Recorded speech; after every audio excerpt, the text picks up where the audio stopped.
Friends, welcome to my hospital at Ranaghat, West Bengal, India. It is in rural Bengal where most of the people belong to. In this video, I want to emphasize on topical Phaco.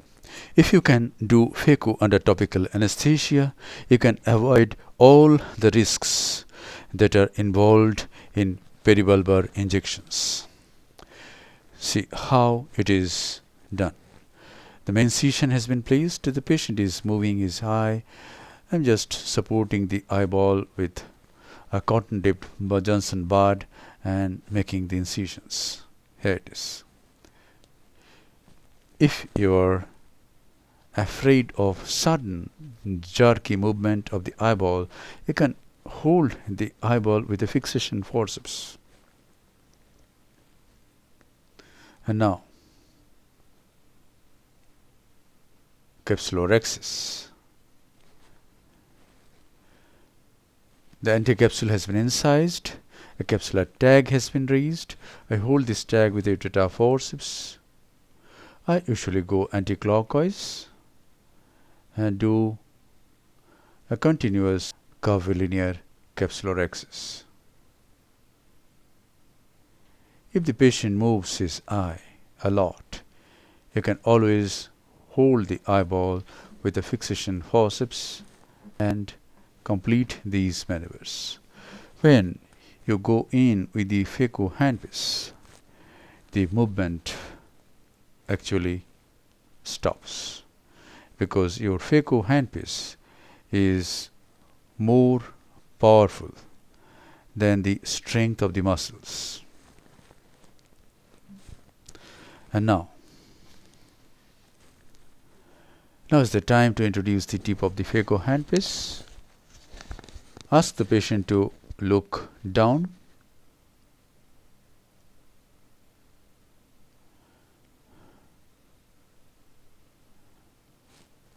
Ask the patient to look down. Go into the anterior chamber with bevel in. You can remove some superficial cortical matter, and this will improve your visibility. And now you can do Phaco by any technique, but this is the quickest technique.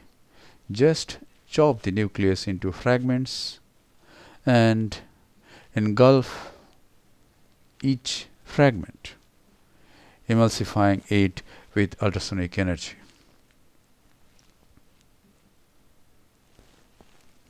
Direct chop is quick and it saves a lot of ultrasonic energy. Always remember that you have to emulsify right at the center of the anterior chamber and be in the bag or at the iris plane. Never come towards the cornea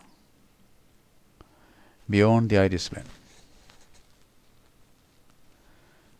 This is the last portion of the nucleus. Yes, it is removed.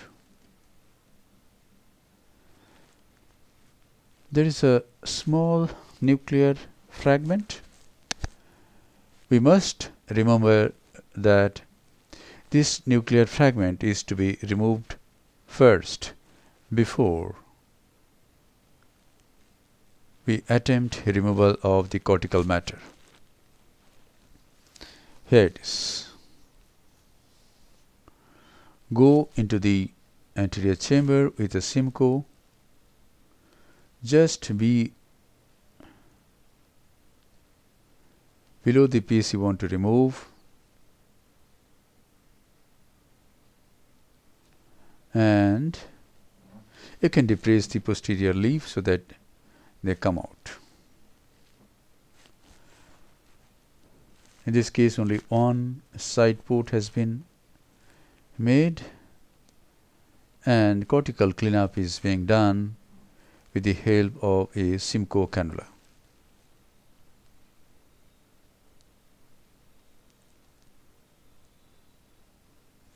You can polish the undersurface of the anterior capsular rim by the Simcoe very nicely,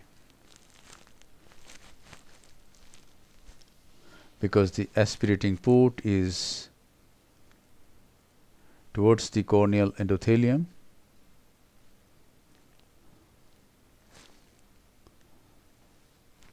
That's it. Cortex has been nicely removed. And now in this case, a foldable intraocular lens is being implanted, keeping the anterior chamber formed by irrigating fluid. And here goes the intraocular lens. The optic is supported by the irrigating probe, and by a gentle push of the irrigating probe, the trailing haptic also goes into the capsular bag. And now the case is actually done. We just have to hydrate the side port. This is a bit of moxifloxacin. And now I hydrate the side port.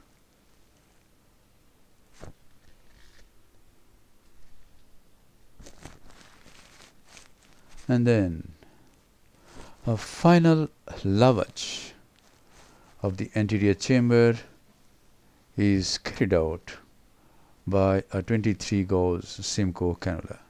At this time, whatever viscoelastic substance sticks to the corneal endothelium comes out. I just give a gentle flush towards the corneal endothelium. Thank you very much for watching. Hope this video will help you in developing your surgical skills.